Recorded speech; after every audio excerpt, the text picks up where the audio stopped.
Crude வந்து எல்லா இண்டஸ்ட்ரியும் affect பண்ணும். அதான் இன்டைரக்ட்டா. இப்போ வந்து க்ரூடோட பிரைஸ் வந்து டபுள் ஆகி போச்சு கிட்டத்தட்ட. அப்ப எல்லாத்தோட இன்ஃப்ளேஷனும் அதிகமாகும்.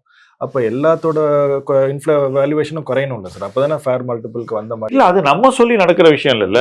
அதாவது எப்ப குறையுது வேல்யூவேஷன், எல்லாரும் வந்து கண்மூடித்தனமா விற்கும் போது, அதே நேரத்துல யாரும் வாங்க தயங்கும் போது. அப்படித்தான் ஒரே நாள்ல மார்க்கெட் 10% கீழே வருது. லோவர் சர்க்கியூட் எப்படி வருது சொல்லுங்க. விற்கிறவன் நிறைய பேர் இருக்கான், வாங்குறதுக்கு எவனும் இல்லை. கரெக்டா இல்லையா? அதாவது வாங்குறவன் எல்லாம் விற்கிறவனால விரட்டி அடிக்கப்படுறான். அன்னைக்குதான் உங்களுக்கு மார்க்கெட் லோவர் சர்க்கியூட் அடிக்குது. இந்த வாரம் போது அந்த மாதிரி ஒரு ஃபியரே வரலங்க. ஃபர்ஸ்ட் டேயே ஸ்டெபிலைஸ் ஆயிடுச்சு.